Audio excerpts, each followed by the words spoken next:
Journée de ce jeudi 27 janvier 2022 sur la radio-télévision nationale congolaise. Nous recevrons aussi pour vous dans quelques instants le porte-parole du président de la République, M.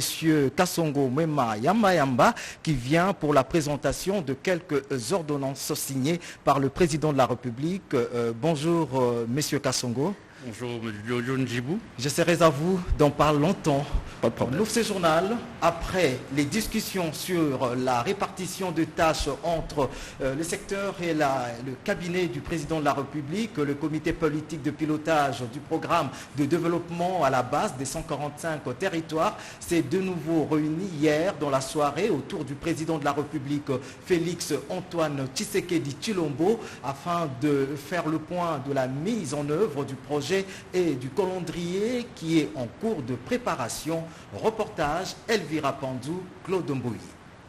Membres du comité politique de pilotage du projet de développement à la base de 145 territoires se sont à nouveau réunis ce mercredi à la Cité de l'Union africaine pour poursuivre les discussions autour du projet de développement à la base. La réunion du jour, la troisième de la série, autour du chef de l'État, Félix Antoine Tshisekedi Tshilombo, a fait le point de la mise en œuvre du projet et du calendrier qui est en cours de préparation. C'est la troisième réunion effectivement du programme de développement à la base de 145 territoires. Il était question à la dernière réunion de nous préparer à la mise en œuvre parce que vous savez que c'est un projet qui est complexe, qui concerne à la fois les 145 territoires de la République démocratique du Congo, où il faut construire des écoles, regarder les hôpitaux. Et vous avez vu, le ministre des Sports s'est rajouté parce qu'il faut aussi regarder les infrastructures sportives et comment on implique les jeunes et les femmes dans ce qui se fait. Donc il était question de faire le point de la mise en œuvre et du calendrier qui est en cours de préparation et de comment le projet va s'exécuter sur le terrain parce qu'il faut travailler avec les agences d'exécution.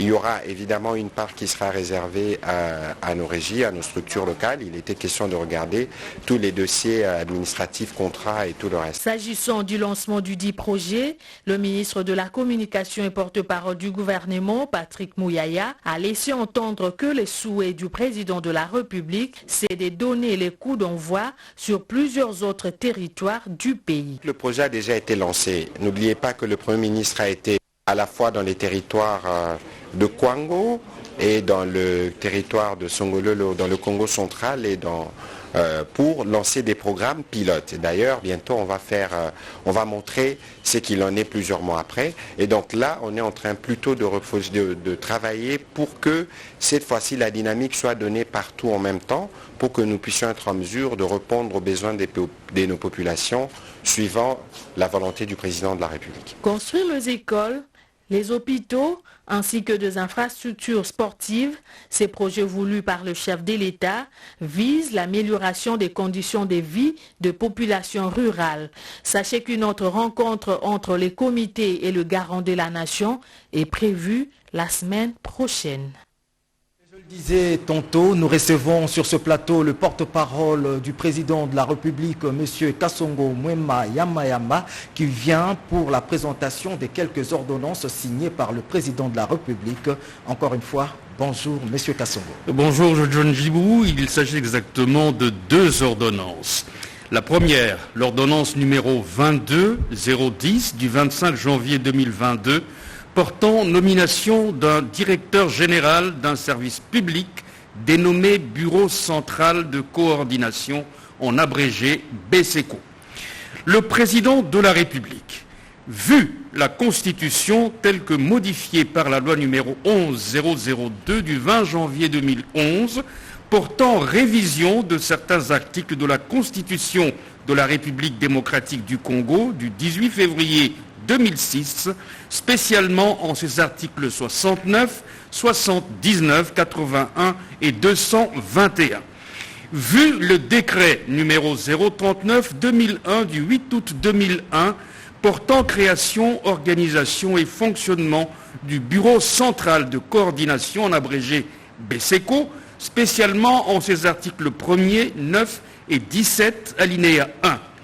Vu l'ordonnance numéro 22-002 du 7 janvier 2022 portant organisation, fonctionnement du gouvernement, modalités de collaboration entre le président de la République et le gouvernement, ainsi qu'entre les membres du gouvernement, spécialement en son article 61. Vu l'ordonnance numéro 22003 du 7 janvier 2020, fixant les attributions des ministères, spécialement en son article 1er B17. Vu l'ordonnance numéro 21006 du 14 février 2021 portant nomination d'un Premier ministre. Vu l'ordonnance numéro 21012 du 12 avril 2021 portant nomination des vice-premiers ministres, des ministres d'État, des ministres délégués et des vice-ministres. Considérant le rapport du comité de pilotage de la réforme des entreprises du portefeuille de l'État, COPIREP, dressé en date du 24 décembre 2021, relatif au recrutement des membres du comité de direction du Bureau central de coordination BCECO, spécialement l'évaluation des candidatures au poste de directeur général. Vu le dossier personnel de l'intéressé, vu la nécessité et l'urgence, sur proposition du ministre des Finances, le Conseil des ministres entendu ordonne. Article 1er. Est nommé directeur général du Bureau central de coordination, en abrégé BCECO, M. Jean Mabi Moulumba. Article 2. Sont abrogées toutes les dispositions antérieures contraires à la présente ordonnance. Article 3. Le ministre des Finances est chargé de l'exécution de la présente ordonnance qui sort ses effets à la date de sa signature, faite à Kinshasa le 25 janvier 2022, Félix Antoine Tshisekedi Tshilombo, Jean-Michel Sama Lukonde Kyenge, Premier ministre, pour copie certifiée conforme à l'original, le 25 janvier 2021, le cabinet du président de la République, Guilain Nyembo Mbouizia, directeur de cabinet. Deuxième ordonnance, c'est l'ordonnance numéro 22011 du 25 janvier 2022 portant nomination des membres du conseil d'administration et de la direction générale d'un établissement public dénommé Autorité de régulation et de contrôle des assurances, ARCA en abrégé. Au terme de cette ordonnance, article 1er, sont nommés membres du conseil d'administration de l'autorité de régulation et de contrôle des assurances, en abrégé ARCA, les personnes dont les noms ci-après. 1. M. Deogracias Mutombo Mwananyembo. 2. M. Alain Kanyinda Ngalula. 3. Madame Malangu Kabedi Mboui. 4. M. James Bayukita. 5. M. Jean-Marie Moukanya Mouinjibabadi. Article 2. Sont nommés aux fonctions spécifiées en regard de leur nom les personnes ci-après. 1. M. Deogracias Mutombo Mwananyembo, président du conseil d'administration. 2. M. Alain Kanyinda Ngalula, directeur général. 3. Madame Fanny Mbilo Ealenkata, directeur général adjoint. Article 3. Sont abrogées toutes les dispositions antérieures contraires à la présente ordonnance. Article 4. Le ministre des Finances est chargé de l'exécution de la présente ordonnance qui sort ses effets à la date de sa signature, faite à Kinshasa le 25 janvier 2022, Félix Antoine Tshisekedi Tshilombo, Jean-Michel Sama Lukonde Kyenge, Premier ministre, pour copie certifiée conforme à l'original, le 25 janvier 2022, le cabinet du président de la République, Guilain Nyembo Mbouizia, directeur de cabinet. Merci beaucoup, Monsieur Kasongo Mwema Yamba pour la présentation de ces ordonnances signées par le président de la République. Nous poursuivons ce journal à Rougari, situé à quelques kilomètres de la ville de Goma. L'armée loyaliste a été victime d'une attaque d'un groupe armé non encore identifié. C'est ce qui justifie la visite d'inspection et des réconforts effectués par le gouverneur militaire de la province du Nord Kivu. Regardez.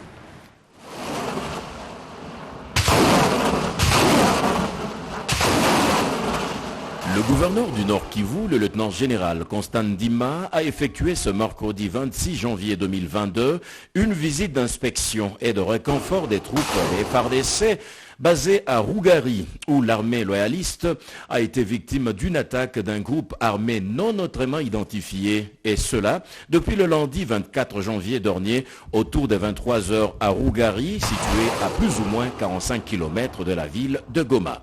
Le gouverneur Constant Ndima a supervisé personnellement les grandes offensives des FARDC, plus que déterminé à bouter l'ennemi loin des collines de Nyesisi et Ngugo, telles que recommandées par le commandant suprême des FARDC. Les armes lourdes ont été mises à contribution pour appuyer les fantassins, plus que déterminés à faire taire les armes de l'ennemi. La situation évolue bien sur le terrain. La population est appelée au calme. Cap dans la province de l'Ituri, l'une des parties de la République démocratique du Congo en proie à l'insécurité, où la population iturienne vient d'être sensibilisée sur la paix par le vice-ministre des Affaires étrangères. Reportage. C'était une marée humaine pour laquelle du vice-ministre des Affaires étrangères, Sami Adoubango, est cela dans chaque village de la chefferie des Alour d'Ouganda, l'obligeant même de marcher à pied pour le communier avec sa base jusqu'au stade de football de Djalasiga. Devant une foule immense, il a appelé à la cessation des violences, à la cohabitation pacifique de toutes les communautés et un appel au soutien de la vision du chef de l'État, Félix Antoine Tshisekedi Tshilombo. Nos frères qui ont pris les armes doivent déposer les armes. Le moment n'est pas pour s'entretuer, pour que l'Ituri ait ce développement. Nous devons emboîter les pas du chef de l'État qui demande à ce que la guerre et la tuerie cessent en Ituri. La plupart d'habitants interrogés ne gèrent qui par le soutien de celui qu'ils appellent affectueusement papa social au regard des actions de développement entreprises par ces filles du terroir. Toute la population ici présente vous rassirez aux élections prochaines de 2023. Il n'y aura aucune maison sans Adoubango Sami. Leur détermination de reconduire notre actuel chef de l'État à la présidence pour son second mandat. Lidima Agui a également profité de cette occasion pour remercier sa base de la confiance placée en lui lors des élections législatives de 2018.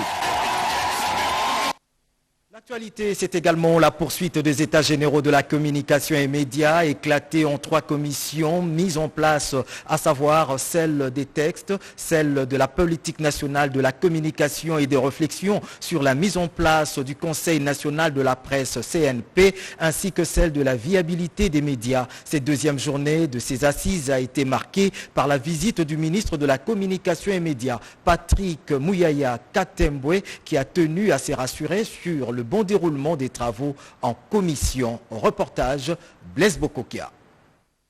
Centre Nganda, 150 acteurs du secteur venus de différents coins de la RDC, membres du comité d'organisation et scientifique, poursuivent les états généraux de la communication immédiate dans 3 commissions: texte, viabilité de médias, politique nationale de la communication et de réflexion sur la mise en place du Conseil national de la presse. Il faut considérer que le travail que vous faites, c'est un travail qui va être légué à la postérité. Pour le ministre de la communication immédiate, porte-parole du gouvernement, aujourd'hui le média congolais ont presque le même problème qui nécessite l'intervention du gouvernement.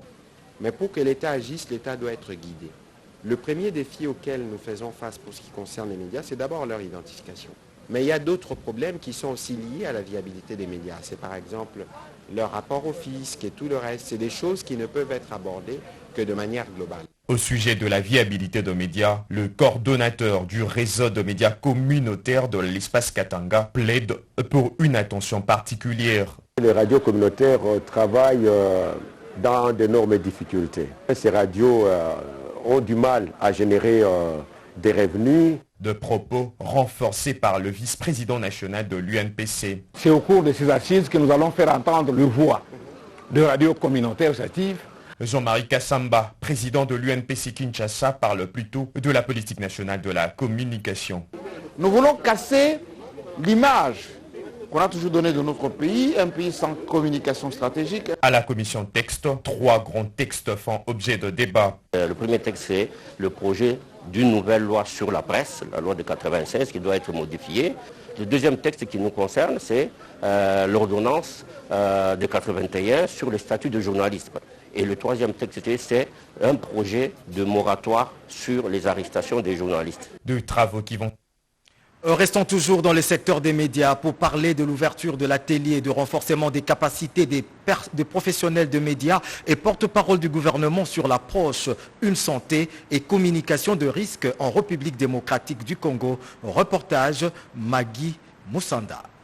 Au total, 35 professionnels de médias venus de différentes provinces de la RDC et quelques porte-paroles du gouvernement prennent part à ces assises de 4 jours. L'objectif est d'amener les participants à mieux comprendre les concepts Une santé et renforcer leurs capacités en matière de communication de risque et l'engagement communautaire sur différentes thématiques liées à la santé publique. Ceci en vue de réduire le risque de contamination des maladies zoonotiques infectieuses, a dit Dr Mathieu Ndoudi, responsable du programme Une santé du Breakthrough Action. Cet atelier s'inscrit dans le cadre de l'accompagnement du pays dans l'application du règlement sanitaire international. Et la communication étant un domaine transversal, donc nous avons voulu inviter les journalistes de la plupart des provinces de la République pour renforcer leurs capacités sur le One Health, donc l'approche Une santé. Dans son mot d'ouverture, le directeur du programme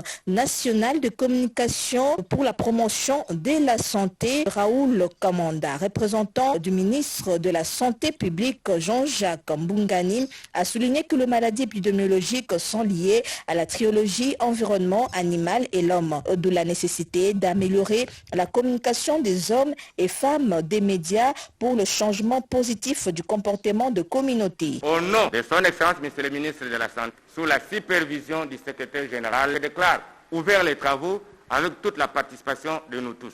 Cette formation va aboutir à la mise en place des task force dans les provinces pour la vulgarisation de mesures sanitaires du projet Une santé, un projet de sécurité sanitaire mondiale de 5 ans qui a débuté en 2019. Il est donc exécuté par Breakthrough Action. Parlons de secteur minier avec cette question, que faire pour remettre de l'ordre dans l'obtention des titres d'exploitation minière dans la province du Kasaï, une préoccupation au cœur des échanges entre le vice-ministre des Mines, Godard Motemona, et l'honorable Guy Mafuta Kabongo qui a entamé cette lutte il y a de cela 2 ans à sa qualité d'élu de Chikapa. Reportage Nadine Kilosho et Mimi Kalombo. Le vice-ministre de Mines Godard Motemona reçu le mercredi 26 janvier 2022 en son cabinet de travail le député national Guy Mafuta Kabongo, l'élu de Chikapa, avocat et mandataire en mines et carrières. Ce dernier est venu exprimer sa préoccupation par rapport au gel des droits miniers par certains titulaires de 10 droits. Cette situation crée des conflits permanents avec les populations locales, empêchées de se livrer à des activités agricoles et minières. D'autres titulaires des droits miniers imposent aux agriculteurs des contrats obligeant à ceux-ci le partage inéquitable de leurs propres productions agricoles. Les jeunes Kasaïens se déversent tous en Angola pour aller faire le diamant. Nous avons un code minier qui donne le droit aux Congolais qui s'organisent en coopérative d'exploiter de manière artisanale leurs ressources naturelles. Dans le cas d'espèce, vous avez affaire à des compatriotes également qui ont des titres miniers qui ne payent rien à l'État en termes de redevances et taxes, mais qui continuent à jouir de ces titres. Nous disons qu'il n'est pas normal. Les jeunes gens ont encore la force de travailler.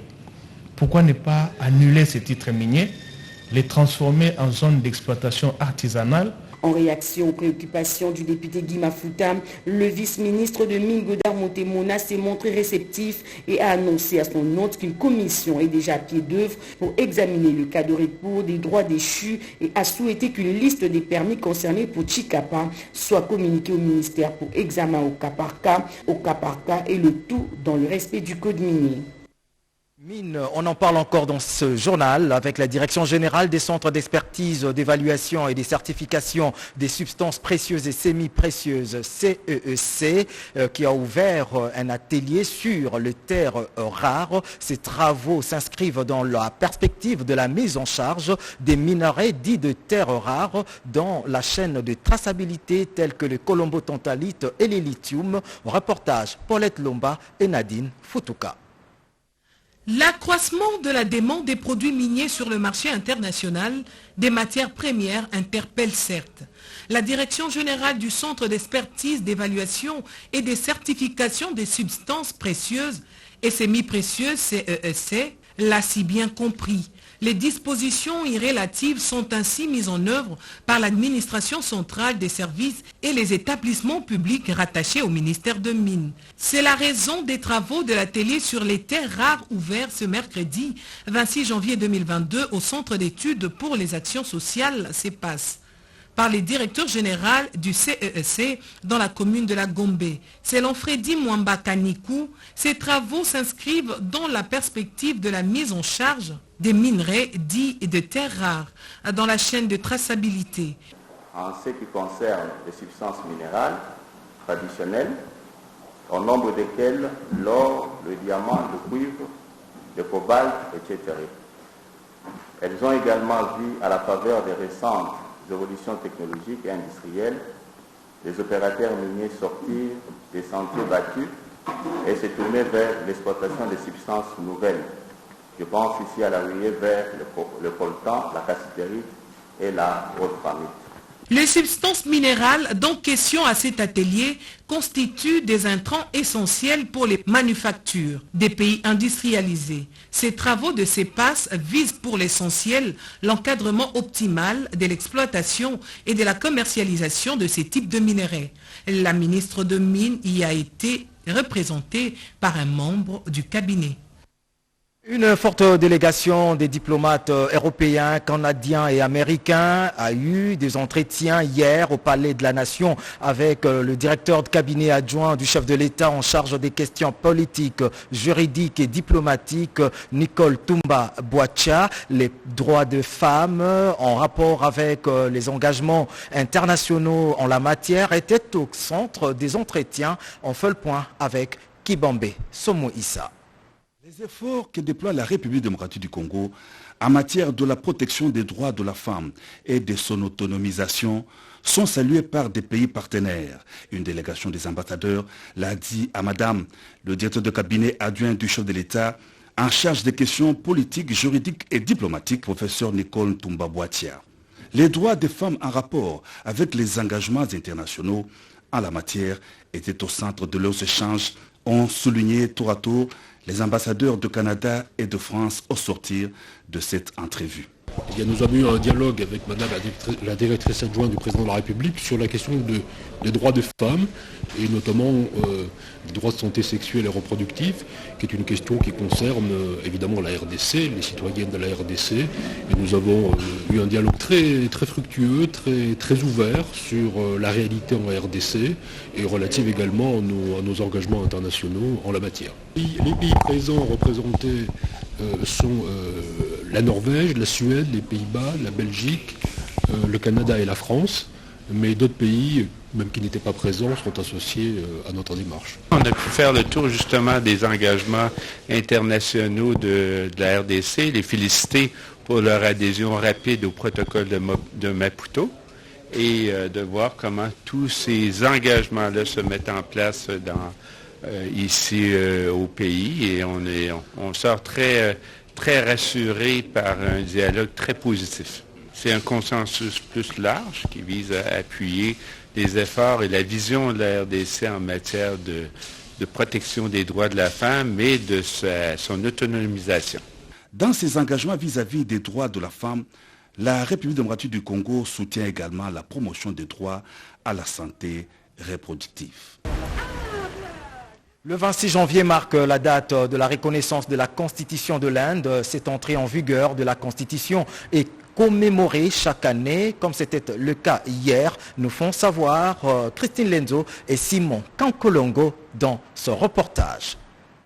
La République de l'Inde célèbre le 26 janvier de chaque année du Republic Day, entendez, la fête de la République, une journée significative pour les peuples indiens qui célèbrent le 73e anniversaire de l'entrée en vigueur de la Constitution de l'Inde 2 ans après son indépendance. À Kinshasa, les Indiens habitant la RDC se sont retrouvés à l'ambassade de l'Inde sur appel de l'ambassadeur Ram Verma. Occasion pour tous de se souvenir de cette date et d'écouter les messages du président de la République de l'Inde. Comme d'habitude, chaque année en RDC, du Republic Day se fête la journée avec la communauté indienne habitant RDC. Une autre cérémonie est prévue le soir où les personnalités congolaises et des différents pays du monde y prennent part. Des têtes d'érosion menacent la ligne de transport de l'énergie électrique Inga, Kingaktoko, Kimwenza. La SNEL SA sollicite plus de moyens pour faire face à ces dangers qui risquent de plonger Kinshasa dans le noir. Reportage Yvette Mankoutima rendu par Cédric Kenina. Après l'espace Grand Katanga où la SNEL SA a enregistré plusieurs cas de vol de cornières et conducteurs électriques en cuivre et d'autres formes d'actes de vandalisme, la province du Congo central s'ajoute sur la liste. Les pylônes 220 de la ligne haute tension Kwilu-Kimwenza, érigée à Kimpese, a subi le vol des cornières, déboulonnement de la base de cet outil de transport exposé aujourd'hui à un risque d'écroulement. Les inciviques non encore identifiés ont fragilisé ce pylône. Il y a un phénomène de vol de cornières. Vous trouverez que des gens, des inciviques qui s'avisent à venir couper les cornières, les déboulonner, fragilisant un peu l'équilibre de nos pylônes. De l'autre côté, à Mbanzangungu, des constructions anarchiques foisonnent. Une maison en étage illustre bien cette situation. La dite maison touche presque le conducteur électrique. La population s'expose alors à des risques inconsidérés des champs magnétiques dégagés par la puissance de l'énergie électrique. La technique a des exigences. La construction de ces lignes a des exigences qui veulent que on laisse autant de mètres pour éviter des maladies, éviter des cas d'accident. Mais là, ce que nous voyons, c'est catastrophique. C'est de la haute tension. Ce n'est pas la basse tension, on peut demander à céder ou couper un peu pour qu'on fasse... Non, ça c'est de la haute tension. La SNEL SA, dans sa mission régalienne notamment, celle de la production, des transports et distribution de l'énergie électrique, n'a pas le pouvoir de déloger ses occupants illégaux. Seul l'État congolais doit s'impliquer pour sauver des vies humaines. Autre chose, accélérer la transformation numérique de la douane aux documents, un système des données numériques, c'est le thème de la journée internationale de la douane, journée placée sous le signe d'une mobilisation accrue de recettes en RDC. Reportage Cédric Kenina.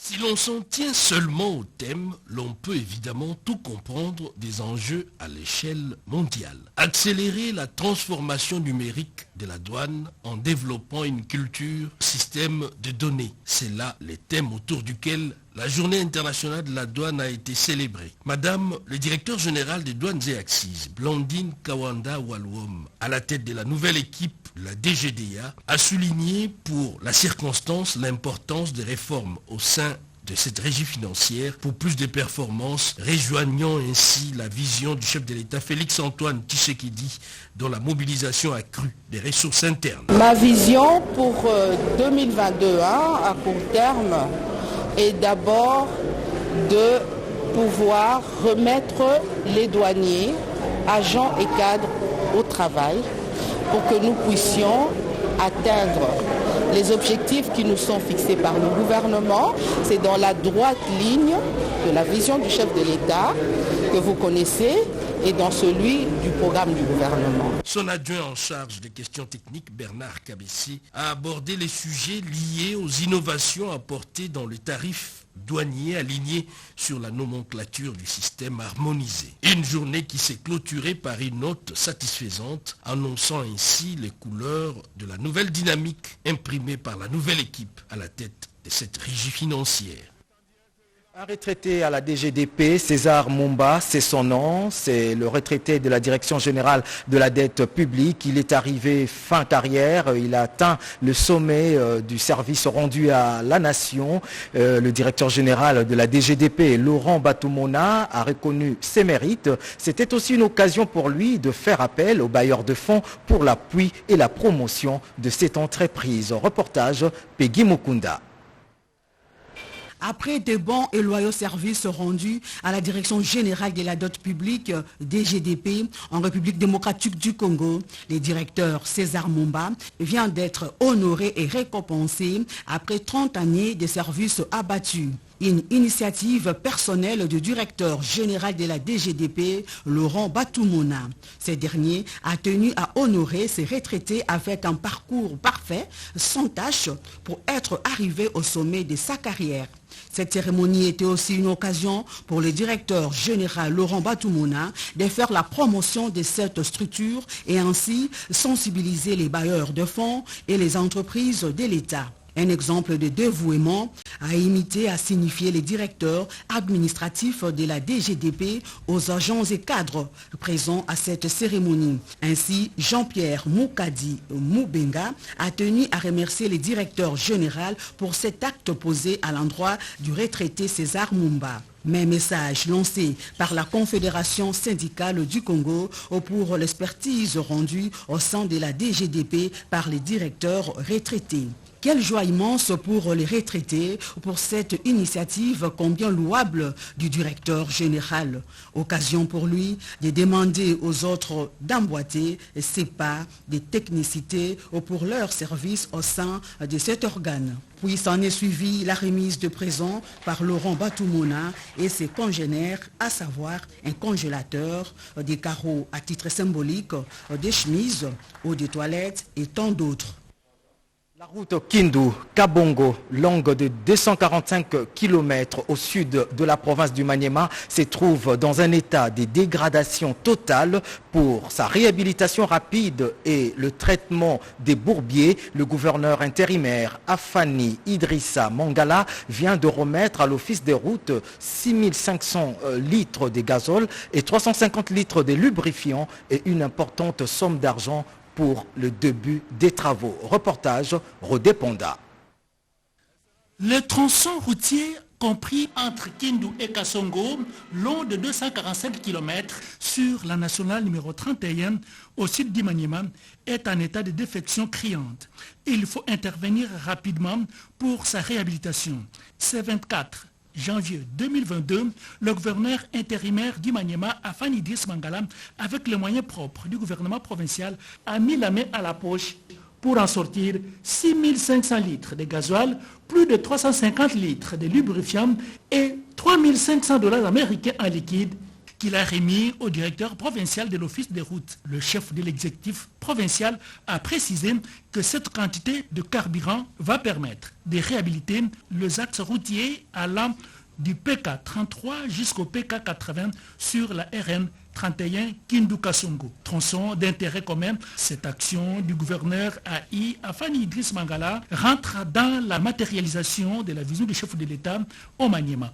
Le directeur provincial de l'Office des routes Maniema, Mangi Diakese, salue cette action de l'autorité provinciale qui rencontre les cris de détresse de la population.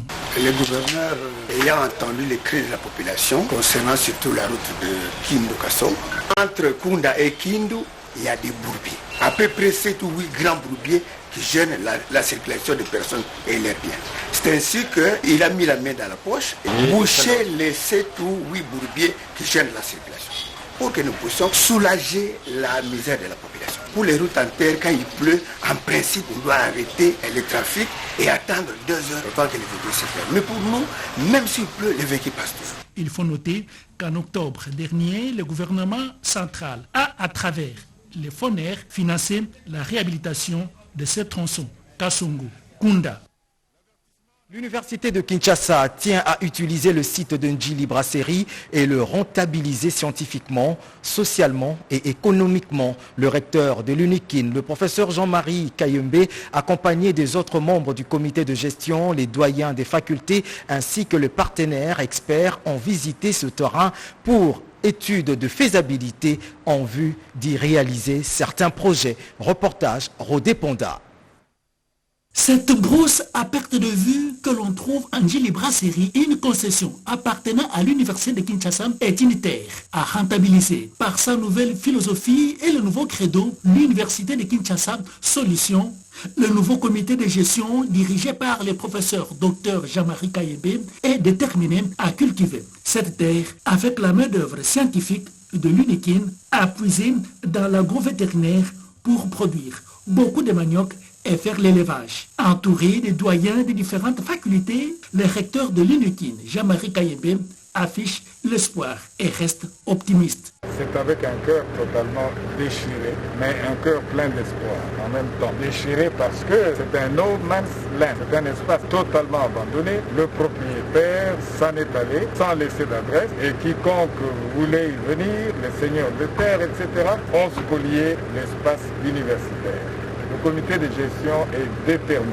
Le professeur Antoine Chimpi rappelle le rôle de l'université de développer des projets pour le développement de la RDC. Il appartient surtout à l'université de développer des projets. Vous imaginez tous ces grands champs ici, des grandes plantations de manioc qui vont être mises en place par nos facultés. Nous avons des experts, ils vont venir faire leurs travaux pratiques qui mènent à une production concrète. L'expert, chercheur indépendant Chitengue salue cette initiative. Aujourd'hui, nous avons la savane qui a repris l'autorité sur toutes les installations. Et aujourd'hui, nous avons l'université de Kinshasa qui décide de reprendre de manière intelligente et courageuse sa place ici avec la faculté d'agronomie et la faculté de médecine vétérinaire. Et ici, créer des modèles d'excellence et dans la compétitivité dans la production agricole et dans l'élevage. Témé, ce site ne sera plus jamais un bien sans maître. Et le Grand Katanga ne cessera d'apporter son soutien au chef de l'État, Félix-Antoine Tshisekedi Tshilombo. Et c'est dans cette optique que la jeunesse Emba du Katanga a réitéré son soutien au chef de l'État. Regardez.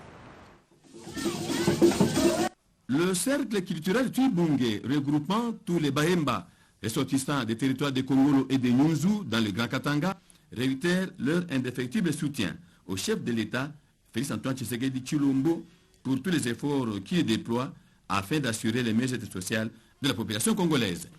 Le cercle culturel Twibunge, par la bouche de son président national, Cyprien Sango Kitefu, rappelle à l'opinion publique que l'association qu'il dirige est bien structurée, c'est-à-dire qu'elle est dotée d'un statut et dispose des branches ayant chacune sa personnalité juridique.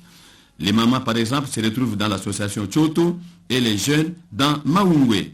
C'est ainsi que le cercle culturel Twibunge condamne avec la dernière énergie ce genre de comportement de ces jeunes manipulés qui ternit l'image du peuple Emba et de son digne fils, le Dirkab du président de la République, en leur adressant une sévère mise en garde.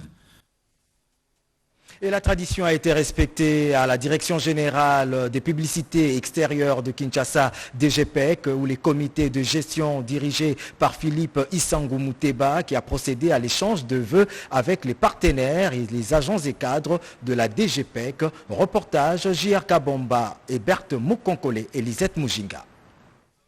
De l'année 2022, l'heure est au bilan et nouvelles orientations. La Direction générale de publicité extérieure de Kinshasa, DGPEC, a organisé ce mardi 25 janvier une cérémonie d'échange de vœux avec ses partenaires, les cadres et agents de la DGPEC. Le directeur général Philippe Isango Mouteba a, au cours de cette cérémonie de change de vie, invité ses partenaires à doubler d'efforts pour s'acquitter à temps de leurs devoirs pour la maximisation des recettes de la ville de Kinshasa. Une occasion pour le DG de projeter des nouvelles réalisations pour l'année 2022 avec, entre autres, la présentation des plaques murales, des plaques routières pour redorer l'image de la ville-province Kinshasa. Soucieux d'assainir les paysages publicitaires extérieurs de la ville, à orner par des beaux panneaux et de lutter contre les dispositifs publicitaires anarchiques et non en règle, la DGPEC lance officiellement ce jour l'identification des dispositifs publicitaires à travers la vente des plaques d'identification pour les panneaux muraux, les panneaux routiers ou les engins roulants avec vignettes de publicité. Et nous sommes là pour maximiser au maximum les recettes de la ville de Kinshasa afin de doter la ville des moyens pour que la ville puisse accomplir les tâches ou les besoins dont la ville a besoin. Le représentant des partenaires de la DGPEC, Luton Zolantima, a au nom de ses pairs présenté le vœu au comité de gestion de la DGPEC pour augmenter le rendement. Les partenaires ont fait des suggestions au comité pour l'année 2022. Et on termine ce journal par ce nouvel ouvrage intitulé Plan Congo démocratique émergent Horizon 2040, une œuvre des professeurs de l'université Belcampus qui ont répondu à l'appel du chef de l'État, c'est lui de s'impliquer au développement du pays lors de son récent discours sur l'état de la nation. Devant la presse, ces professeurs ont expliqué les différents secteurs abordés dans cet ouvrage, notamment l'agriculture, l'économie et tant d'autres. Reportage Emmanuel commissaire et Bijou et Kamba.